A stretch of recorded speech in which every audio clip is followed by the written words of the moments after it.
नमस्कार मित्रांनो, सुस्वागतम.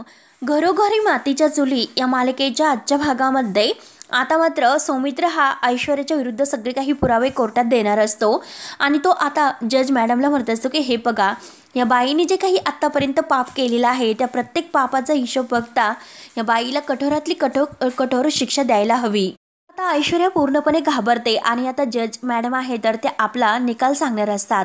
तेवढ्यात ऐश्वर्या बेशुद्ध होण्याचं नाटक करते, कारण आता ती स्वतःला म्हणत असते की हे बघा, ह्या सिच्युएशनमधून आता बाहेर पडण्यासाठी मलाच काहीतरी मार्ग काढावा लागेल, काहीतरी नाटक तर करावेच लागेल. म्हणूनच ती चक्कर येण्याचं नाटक करते आणि लगेच खाली पडते. आणि तेवढ्यात सयाजी ओरडतो की आयशू. सगळेजण आता धावतात की ऐश्वर्याला काय झाले. तेव्हा ॲडव्होकेट आता धर्माधिकारी आहे तर तो म्हणतो की मॅडम हे बघा, ह्या कोर्टामध्ये सगळीकडून यांना प्रेशर दिला जातोय, सगळ्या बाजूने यांना प्रेशराईज केले जाते आणि सगळ्या गोष्टी यांच्या बाजूने वळवण्याचा प्रयत्न केला जातो. त्यामुळे माझ्या आशिलाची तब्येत बिघडलेली आहे, त्यांना ताबडतोब हॉस्पिटलमध्ये नेण्याची तयारी करावी, त्यांना हॉस्पिटलमध्ये नेण्यात यावे अशी मी तुम्हाला विनंती करतो. तेव्हा आता जज मॅडम म्हणतात की ठीक आहे, त्यांना हॉस्पिटलमध्ये घेऊन जा. त्यामुळे कोर्टाचं जे काम आहे तर ते आजच्या दिवस येथे स्थगित होत आहे. ऐश्वर्याने नाटक केल्यामुळे आता मात्र कोर्टासमोर ते पुरावे द्यायचे राहिलेले असतात. कामकाज आता उद्या परत सुरू होईल असे जज मॅडम म्हणतात. तर आता ऋषिकेश, जानकी आणि सारंग या सर्वांचे चेहरे मात्र पडतात. तेव्हा मात्र आता ह्या मॅडम आहे तर ते सौमित्र रणदेव यांना म्हणतात की जे पुरावे आहे तर ते तुम्ही उद्या कोर्टामध्ये सादर करा. तेव्हा सौमित्र म्हणतो की ठीक आहे मॅडम, उद्या कोर्टामध्ये पुरावे सादर करतो. तर आता जज मॅडम म्हणतात की आजच्या दिवस हे कोर्ट येथेच थांबत आहे. तर त्यानंतर सयाजी ऐश्वर्या जवळ येतो आणि ऐश्वर्या जवळ येऊन तो ऐशू करत असतो, परंतु आता ही बेशुद्ध होण्याचं नाटक तर करत असते. त्यानंतर आता इकडे लताबाई आणि माया ह्या आता एकमेकींजवळ अगदी बांधलेले असतात आणि तेवढ्यात आता तो मास्क मॅन तेथे येतो. तर लताबाई ओरडते की अरे का तू आम्हाला इथे बांधून ठेवलंस, अरे सोड ना आम्हाला. तेव्हा तो लगेच लताबाईवर पिस्तूल रोखतो. तेव्हा मात्र आता लगेच मास्कमॅन अगदी लताबाईला म्हणतो की अगं म्हातारे, मला काय हवं आहे हे तू माहिती करून घेऊन काय करणार आहे बरं. आणि हे बघ अगं, तुझ्यासारख्या म्हाताऱ्यांनी आता इतका आयुष्यामध्ये लोड घ्यायचा नसतो. आणि हे बघ, एकतर तू तुझ्या जानकीचं किती टेन्शन घेतलेलं आहे, तिच्याबद्दल तू किती विचार करतेस.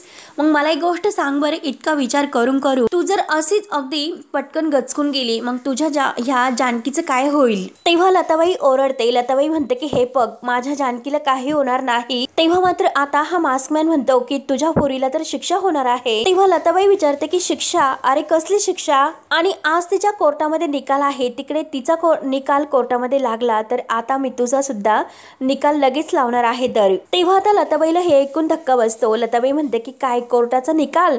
तर मास्कमॅन म्हणतो की हो, कोर्टाचा निकाल, कारण तुझ्या खुनाच्या आरोपात तिला शिक्षा होणार आहे. तर आणि तुझी मुलगी मात्र तुरुंगात जाईल आणि जेव्हा तुझ्या मुलीला तुरुंगामध्ये टाकतील तेव्हा मात्र ते बघण्यासाठी मजा येईल. तेव्हा आता लताबाई ओरडते. लताबाई म्हणते की मी नाही सोडणार, मी तुला नाही सोडणार. माझ्या जानकीला तू अडकवण्याचा प्रयत्न करतोयस, मी तिला नाही अडकून देणार, मी तुला सुद्धा नाही सोडणार. म्हणून आता हा मास्कमॅन खूप जोरजोराने हसत असतो. तर लताबाई जोरात ओरडत म्हणते की अरे, तुला जर फक्त त्रासच द्यायचा असतो आणि तू सुद्धा तिला त्रास देण्याचा बघतोय, तिला हरवायला बघतो ना, परंतु एक गोष्ट लक्षात ठेव, ती कधीही हरणार नाही. ती जिंकणार म्हणजे जिंकणारच, हा एका आईचा शब्द आहे, हे लक्षात ठेव. आणि हे बघ, तू सुद्धा किती काही कर, त्या ऐश्वर्याला सुद्धा कितीही काही करून दे, परंतु एक गोष्ट मात्र लक्षात ठेवायची की त्या ऐश्वर्याला मात्र कुकर्माने तुम्ही तयार केलेल्या त्या दलदलीत तुम्ही दोघे असे अडकणार आहात ना की तुमचं अस्तित्व शिल्लक राहणार नाही, हे लक्षात ठेवा. तेव्हा आता मास्कमॅनला खूप राग येतो. तो जोरात बंदूक आता लताबाईवर रोखतो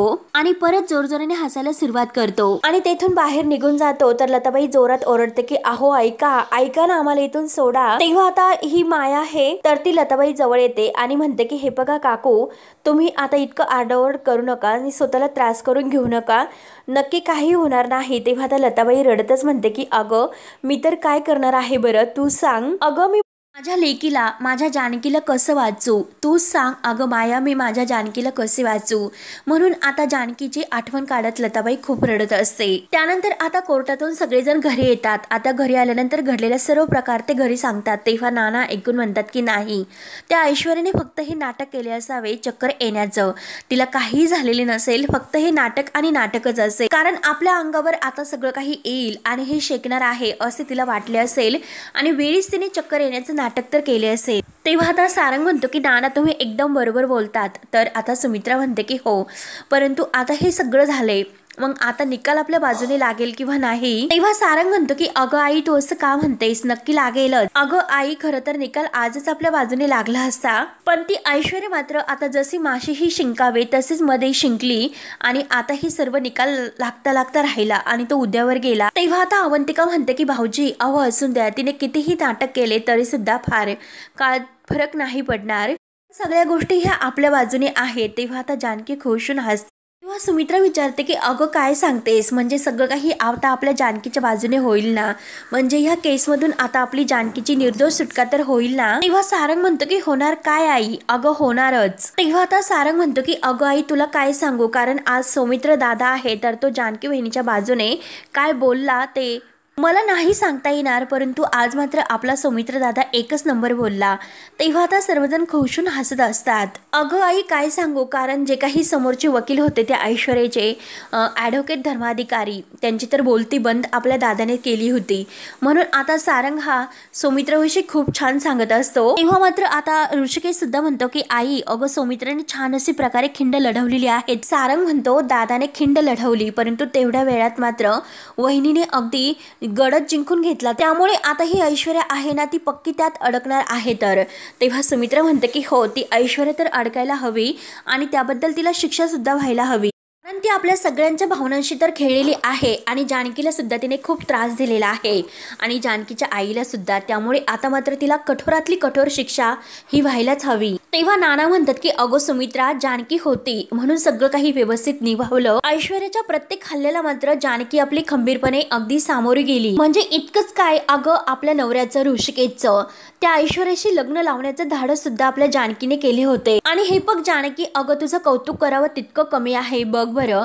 तेव्हा आता जानकी खुश होऊन अगदी खाली बाण घालून हसते, तर ऋषिकेश अभिमानाने आपल्या जानकीकडे पाहत असतो। तेव्हा आता मोठेपणाने जानकी म्हणते की हे बघा नाना, अहो हे कौतुक फक्त माझ्या एकटीचं नाही, मी तुम्हाला सांगितलं की सगळे रणदिवे कुटुंब माझ्या सोबत आहे म्हणून मी हे सर्व करू शकले, नाहीतर मी केव्हाच हारले असते, माझ्यासोबत सगळेजण होते म्हणून मी जिंकू शकले।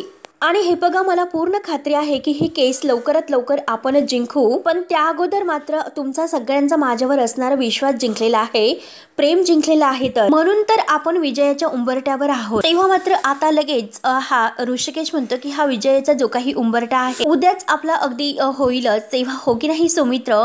तेव्हा मात्र आता सौमित्र म्हणतो की हो दादा माझ्याकडे सगळे काही पुरावे आहेत, उद्या आपण कोर्टामध्ये एकदा सिद्ध केले तर ती ऐश्वर्या नाही अगदी सुटू शकणार, कारण तिच्या विरुद्ध जे पुरावे आहे तर ते उद्या आपण कोर्टामध्ये देणार आहोत। ते ऐकून आता सर्वांना खूप असा आनंद होतो। त्यानंतर आता इकडे ऐश्वर्या घरी येते आणि ऐश्वर्या सायजीरावांना म्हणत असते किती काही झाले तरी मला शेवटी ह्या केसमधून अगदी म्हणजे सोप्या पद्धतीने सुटायचं आहे, या सगळ्यामध्ये मला अडकून नाही पडायचं डॅड, मला बाहेर पडायचं आहे। तेव्हा सायजी म्हणतो की पोरी अगं तू नाही अडकणार आणि हे बघ पोरी तू काळजी करू नकोस, मी आहे ना तुझ्या सोबत। तेव्हा आता ऐश्वर्या म्हणते की डॅडा अहो तुम्ही काय करणार आहात बरं।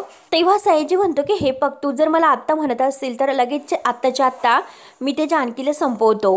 तेव्हा आता ऐश्वर्या म्हणते तिला तर मला असं सहजपणे नाही संपवायचं, पण आता मात्र तसे नाही करायचे। तेव्हा आता सायजी विचारतो की मग काय करणार आहेत, एकतर वेळ सुद्धा आपल्याकडे खूप कमी आहे।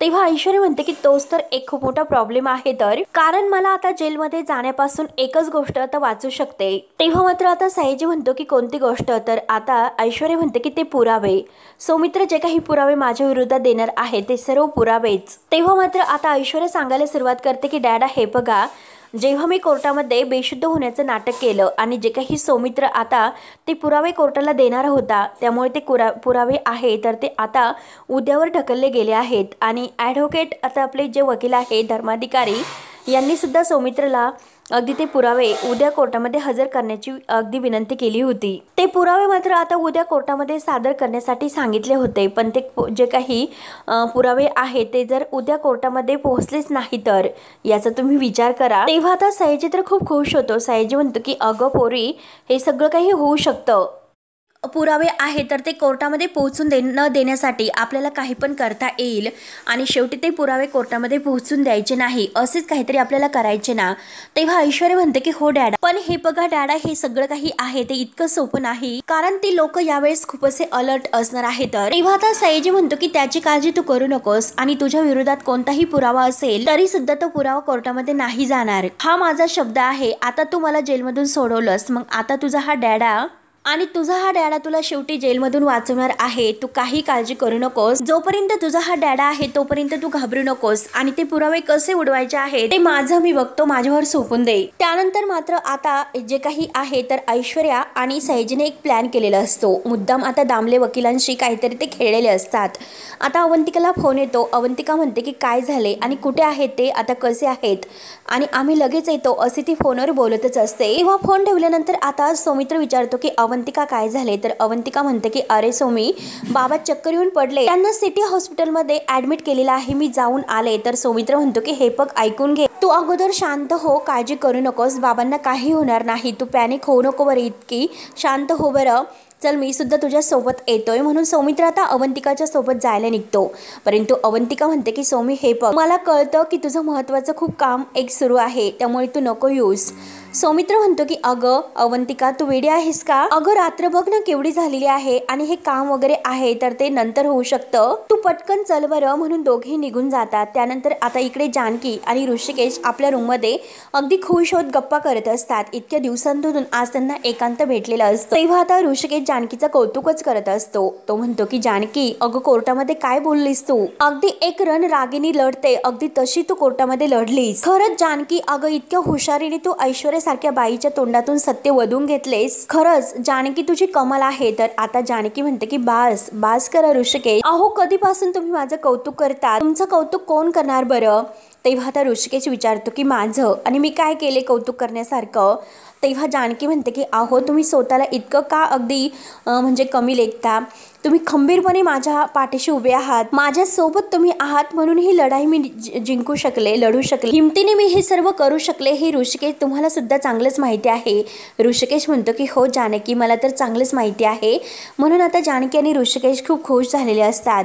ऋषिकेश म्हणतो की जानकी, अगं एखादं जे मोठं वादळ असतं शांत झाल्यानंतर जसे फील होते तसं वाटतं, एकदम आता सुद्धा अगदी शांत झाल्यासारखं वाटतं, अगदी तसंच फील मला आता या क्षणी होतं. तर जानकी म्हणते की हो ऋषिकेश, या क्षणी मला सुद्धा अगदी तसेच वाटत आहे. परंतु हे बघा, राहून राहून मात्र आईची चिंता मला सतावते. आणि हे बघा, आपण म्हणतो की ऐश्वर्याच्या ताब्यामध्ये आई नसेल, पण जर तिच्याच ताब्यामध्ये जर आई असेल तर मग आपण काय करायचं, ती आईला त्रास तर देणार नाही ना. त्यावर आता ऋषिकेश म्हणतो की जानकी, हे बघ, असे काही होणार नाही, कारण जर आता आई तिच्या ताब्यात असते तर या गोष्टीचा मात्र तिने आपल्या विरोधात अगदी वापर केला असता. परंतु हे बघ जानकी, अगं तसे काही नाही, तू नको उगाच टेन्शन घेऊ, अगं आईच्या काळजीपोटी तू फक्त जास्त विचार करते, बास, दुसरं काही नाही. आणि तेवढ्याच सुमित्रा आत येते. ऋषिकेश जानकीच्या अगदी खांद्यावर हात ठेवून म्हणतो की जानकी, हे बघ, सगळं काही व्यवस्थित होईल, तू नको इतकी काळजी करूस, माझ्यावर विश्वास ठेव. आणि तेवढ्यात मात्र आता सुमित्रा दरवाजात उभी राहते आणि जानकीसाठी तिने काहीतरी सूप वगैरे बनवून आणलेलं असतं.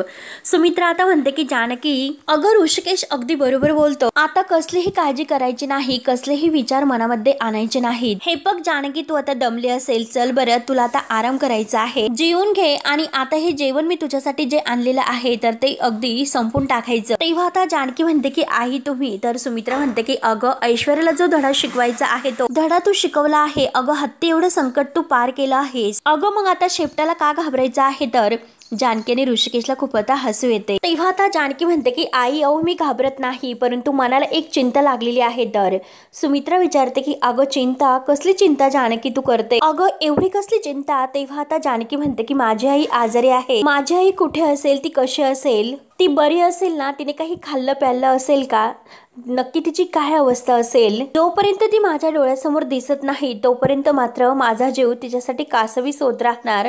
तेव्हा आता जानकीच्या डोळ्यात पाणी असते आणि आता मात्र जानकी खूप आता रडत असते. तेव्हा सुमित्रा जानकीला जवळ घेते आणि म्हणते की हे बघ जानकी, तुझी ती आई जरी तुझ्या जवळ नसेल, परंतु आता मात्र तुझी ही आई सुद्धा तुझी आईच आहे आणि तू अगदी मनाला काय इतकं खातेस? अगं जगामध्ये कितीतरी असे लहान मुलं असतात की ज्यांना त्यांची आई लवकरच सोडून जाते, पण जी आई आहे तर ती ज्यांना प्रेमाने मायेने जवळ घेते, अगदी प्रेम करते त्यांच्यावर, तर तीच त्यांची आई असते ग, हो की नाही? तर आता ऋषिकेशचे डोळे भरून येतात आणि जानकीचे सुद्धा अगदी डोळे भरून येतात. तर सुमित्रा विचारते की हो की नाही जानकी? तेव्हा आता जानकी म्हणते की हो आई, तुम्ही एकदम बरोबर बोलतात. जानकी खूप रडत असते. तर आता सुमित्रा म्हणते की हे बघ बाळा, रडू नकोस, थोडंसं खाऊन घे. हे बघ जानकी, तुझ्या आईवरचं हे प्रेम बघून मला असं वाटतं की नक्की देव तुझी आणि तुझ्या आईची भेट लवकरात लवकर घडून आणेल म्हणून. आणि हे बघ ऋषिकेश, मला तर पूर्ण विश्वास आहे रे, ही आणि तिची आई यांची भेट लवकरच होणार आहे. तर आणि चल जानकी, खाऊन घे. म्हणून अगदी प्रेमाने जानकीला आता सुमित्रा भरवायला घेते. आपल्या हाताने ती मायेने अगदी प्रेमाचा घास जानकीला भरवते. तेव्हा सुमित्रा अगदी खुश होत म्हणते की जानकी एकदा हस बरं. तर जानकी हसते. सुमित्रा खुश होऊन म्हणते की ऋषिकेश, अरे हसली रे, तुझी बायको हसली. हा ऋषिकेशचा चेहरा सुद्धा खुलतो आणि आईचं ते प्रेम बघून दोघेही आता एकमेकांकडे बघत असतात. त्यानंतर मात्र आता सौमित्र आणि अवंतिका गाडीतून आता अवंतिकाच्या वडिलांना भेटायला जात असतात आणि तेवढ्यात ऐश्वर्या आणि सयाजी या दोघांची गाडी त्यांना आडवी होते. तर वाटेमध्ये आता एक माणूस आहे, तर तो अगदी पडलेला असतो. आता हा यांचा प्लॅनचा एक भाग असतो.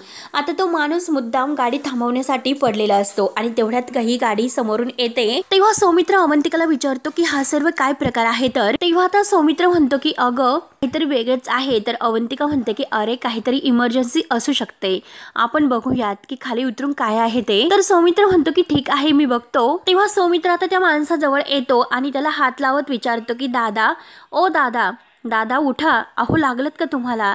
तेव्हा तो माणूस अगदी मेल्याचं तेथे नाटक करत पडलेला असतो. तेव्हा तो लगेच आता डोळे उघडतो आणि सौमित्राकडे बघून अगदी जोरजोराने हसायला सुरुवात करतो. आणि तेवढ्यात आता एक गुंड मागून येतो आणि सौमित्राला लाथाडून अगदी तो त्याला खाली पाडतो. अवंतिका जोरात सौमित्र असे ओरडते. तेव्हा मात्र आता सयाजी बंदुकीचा धाक दाखवून लगेच अवंतिकावर हल्ला करत येतो आणि जोरात ए असं ओरडतो. अवंतिका खूप घाबरते. तेव्हा आता ते दोन गुंड सौमित्राला खूप मारत असतात. तर आता सयाजी अवंतिकावर बंदूक रोखून उभा असतो आणि आता सयाजीच्या मागून ऐश्वर्या तेथे येते. आता अवंतिका पुन्हा सौमी असं ओरडते. तेव्हा सयाजी पुन्हा तिच्यावर ओरडतो. तेव्हा ते गुंड आता सौमित्राला खूप मारतात आणि त्याला धरून सयाजी समोर आणतात. तेव्हा सौमित्र म्हणतो की सोडा मला. सौमित्र आता सयाजीला आणि ऐश्वर्याला बघतात आणि विचारतो की तुम्ही? तर सयाजी म्हणतो की हो मी. आणि काय तुम्हाला शॉक लागला का? तुम्हाला तर लागायला हवाच होता. तेव्हा सौमित्र म्हणतो की तुम्ही हे काय करतात? अवंतिकाला सोडून द्या, सोडा तिला. म्हणून आता सौमित्र जोरात ओरडतो. तर आता हा सयाजी म्हणतो की ए गप, कुत्र्यासारखं तू भुंकू नकोस आणि तुझ्या या हिरोईनला वाचवण्यासाठी हिरोगिरी सुद्धा करू नकोस. मी तिला इथेच गोळी घालेल. तुझ्या बायकोला आता आम्ही घेऊन जातोय. तेव्हा ऐश्वर्या तोऱ्यातच सौमित्राच्या समोर येते आणि म्हणते की हे बघ, तुला जर ही हवी असेल तर माझ्या विरोधात जे काही पुरावे आहेत ते सगळे पुरावे मला आणून द्यायचे, आणि जर ते पुरावे तुम्हाला दिले नाहीस तर तुझी बायको नाही वाचणार. तेव्हा सौमित्र अवंतिकाकडे बघतो तर अवंतिका नाही करत असते. तर ऐश्वर्या लगेच डॅडाला म्हणते की डॅडा, आणि आता अवंतिकाला ऐश्वर्या धरते आणि तिला ढकलत गाडीमध्ये बसवायला घेऊन येते. तर अवंतिका ओरडत असते की अरे सोमी, तू हिचं ऐकू नकोस, हिला कोणतेही पुरावे देऊ नकोस. तेव्हा मात्र आता अवंतिकाला ते घेऊन जातात. तर आता हे गुंड आहे तर आता सौमित्राला ढकलून देतात. सौमित्र त्यांच्या मागे पळण्याचा प्रयत्न करतो परंतु ते बाईकवर बसून निघून जातात. सौमित्र जोरात अवंतिका असे ओरडतो. त्यानंतर मात्र आता इकडे जानकी यांना खूप टेन्शन येते कारण सौमित्रचा अजून सुद्धा कॉल काही लागत नसतो. तेव्हा आता जानकी खाली येते आणि सुमित्राला विचारते की आई, अहो सौमित्र भाऊजींना तुम्ही कुठे बघितलत का? तेव्हा सुमित्रा म्हणते की अगं कुठे आहेत ते, बराच वेळ झालं दोघेही दिसले नाही. तेव्हा जानकी म्हणते की असं कसं? तर सुमित्रा म्हणते की मी त्यांना फोन करते पण दोघेही फोन उचलत नाही. त्यानंतर मात्र आता जानकी फोन करतच असते परंतु तेवढ्यात सौमित्र आता आपले जे काही कपडे वगैरे आहे तर तो बदलून येतो. तेव्हा मात्र आता जानकी विचारते की सौमित्र भाऊजी, अहो कुठे होतात तुम्ही? केव्हापासून मी तुम्हाला फोन लावण्याचा प्रयत्न करते परंतु तुम्ही फोन तर उचलत नाही, आणि हे काय अवंतिका कुठे आहे? तेव्हा मात्र आता सौमित्र म्हणतो की आम्ही दोघं सोबतच गेलो होतो पण. तर जानकी विचारते की पण काय झालं भाऊजी, तुमच्या चेहऱ्यावर असं टेन्शन का दिसते? तेव्हा आता लगेच सौमित्र म्हणतो की ऍक्च्युली आहे पण नाही पण, आणि तिच्या वडिलांची तब्येत अचानक बिघडलेली आहे म्हणून आम्ही बघायला त्यांना गेलो होतो. तेव्हा जानकी विचारते की काय झाले, त्यांची तब्येत अशी अचानक कशी बिघडली आणि मला तर कोणीच सांगितले नाही, अवंतिका सुद्धा काहीच बोलली नाही. तेव्हा सौमित्र म्हणतो की हो, अचानक त्यांच्या छातीमध्ये दुखायला लागले आणि त्यांना डॉक्टरांकडे घेऊन गेलो होतो परंतु आता मात्र ते ठीक आहे. मी अवंतिकाला सांगितले की तू आज रात्री तेथेच थांब म्हणून ती आली नाही आता मुद्दाम सौमित्र खोटं बोलतो तेव्हा जानकी म्हणते की अच्छा ठीक आहे, अहो सांगायचं तसं मेसेज तरी करायचा होता, मला खूप काळजी वाटली. आणि सौमित्र भाऊजी तुम्हाला तर माहितीच आहे, एकतर ती ऐश्वर्या ती काय करेल याचा काही नेम नाही, म्हणूनच मी. आणि तेवढ्यात आता जानकी बोलता बोलता सौमित्राकडे लक्ष देते, परंतु सौमित्राचं काही लक्ष नसते. तेव्हा जानकी परत विचारते की भाऊजी लक्ष कुठे आहे तुमचं, आणि खरंच काही चिंता करण्यासारखं नाही ना. तेव्हा आता सौमित्राच्या अगदी डोळ्यासमोर फक्त आणि फक्त तो घडलेला प्रकार येत असतो की अवंतिकाला ती ऐश्वर्या किडनॅप करून घेऊन गेलेली आहे आणि त्या बदलेच फक्त तिला पुरावे लागतात, हे सर्व काही त्याला आता आठवते. तेव्हा आता सौमित्र विचार करतो की काय करू, मी खरं सांगू का वहिनींना, आणि जर खरं सांगितलं तर वहिनी पुन्हा ट्रेस घेईल, नाही नको घरातील वातावरण बिघडेल. तेव्हा आता हा विचार करत असताना जानकी पुन्हा विचारते की सौमित्र भाऊजी काय झाले, तुम्ही कसला विचार करतात, कुठे हरवलात तुम्ही. तेव्हा आता सौमित्र म्हणतो की नाही, मी जेवढं सांगितलं तेवढंच, बाकी काही नाही, बरं मी आलोच, असे बोलून आता काही उत्तर न देता सौमित्र लगेच आतमध्ये निघून जातो. जानकी भाऊजी भाऊजी करत असते, परंतु सौमित्र मात्र पूर्णपणे अगदी घामाळलेला असतो, त्याला काही कळत नसते, तो टेन्शन मध्ये जानकीला दिसत असतो. जानकी बारकाईने आता सौमित्रकडे बघतच असते. तेव्हा जानकीला टेन्शन येते. जानकी विचार करते की भाऊजींना काय झाले असेल, ते लगेच असे निघून का गेले असतील, आणि ते जरा अस्वस्थ सुद्धा वाटत होते, नक्की काय झाले असेल. त्यामुळे मला असं वाटतं की नक्कीच भाऊजी आपल्यापासून काहीतरी लपवतात. त्यानंतर आता सकाळ होते, जानकी ही तयार होते, परंतु जानकीला तर सौमित्र भाऊजींचा तो घडलेला प्रकार आणि तो चेहरा आठवतो. तेव्हा आता ऋषिकेश तयार होत असतो आणि तो जानकीला म्हणतो की जानकी तुझं आवरले ना, चल आपल्याला निघायचं आहे कोर्टामध्ये. पण जानकी मात्र त्याच विचारत असते की सौमित्रला काय झालं असेल. तेव्हा आता जानकीचं काही लक्ष नसते. तेव्हा आता ऋषिकेश पुन्हा जानकी जवळ येतो आणि तिला अगदी स्पर्श करत म्हणतो की जानकी अगं काय. तेव्हा कुठे जानकी ही अगदी भानावर येते. तर आता ऋषिकेश म्हणतो की अगं कोर्टामध्ये जायचं आहे आपल्याला. अगं सौमित्र मात्र आता कोर्टासमोर ते पुरावे देऊन निर्दोष तुझी मुक्तता करणार आहे, तर अगं तू कुठल्या विचारात हरवलेली आहेस. तेव्हा आता जानकी म्हणते की काही नाही, हे बघा ऋषिकेश, आपल्या सगळ्यांच्या बाबतीत जे काही घडून गेलेलं आहे त्यामुळे मनाला जरा एक रुखरुख अशी लागलेली आहे, तर आणि ती रुखरुख आहे ना काही केल्या जातच नाही. मला भीती वाटते की आपल्याला नक्की कुणाची दृष्ट लागायला नको, म्हणून मी तुम्हाला म्हणते की जोपर्यंत ह्या केसचा निकाल लागायला नको नाही तोपर्यंत मात्र कुठलाही आनंद हा सेलिब्रेट करायला नकोय. तेव्हा मात्र मित्रांनो हा भाग येथे संपतो. पुढील भागामध्ये सौमित्र मात्र जे काही पुरावे आहे तर ते पुरावे ऐश्वर्याला आणून देतो आणि म्हणतो की हे बघ, हे ते पुरावे आहे की मात्र जे पुरावे मी कोर्टामध्ये सादर करणार होतो आणि हे जे प्रॉपर्टीचे पेपर्स आहे. तेव्हा ऐश्वर्या म्हणते की ह्या केसचा निकाल लागेपर्यंत अवंतिका बद्दल कुणाला काही कळायला नकोय, नाहीतर मी काय करू शकते हे तुला चांगलंच माहिती आहे. आणि तोऱ्यातच ऐश्वर्या तेथून निघून जाते. त्यानंतर मात्र आता कोर्टामध्ये जेव्हा सगळेजण हजर होतात तर आता जज मॅडम विचारतात की सौमित्र रणदिवे, तुम्ही ऐश्वर्या रणदिवे यांच्या विरुद्ध कोर्टामध्ये काही पुरावे सादर करणार होते, मागच्या हिअरिंग मध्ये तुम्ही सांगितले होते. तेव्हा मात्र आता सौमित्र म्हणतो की हो मिलॉर्ड. तेव्हा आता जज म्हणतात की हे बघा, तुमच्याकडे जे काही पुरावे आहे मिस्टर रणदिवे ॲडव्होकेट ते तुम्ही सादर करा. तेव्हा सौमित्र म्हणतो की हे बघा मिलॉर्ड, माझ्याकडे पुरावे नाही. ते ऐकून आता जज मॅडम म्हणतात की काय बोलतात. तर आता जानकी आणि ऋषिकेश यांना एक जबर धक्का बसलेला असतो. तर मित्रांनो पुढे काय होईल हे बघण्यासाठी आपल्या चॅनलला नक्की सबस्क्राईब करत राहा. धन्यवाद.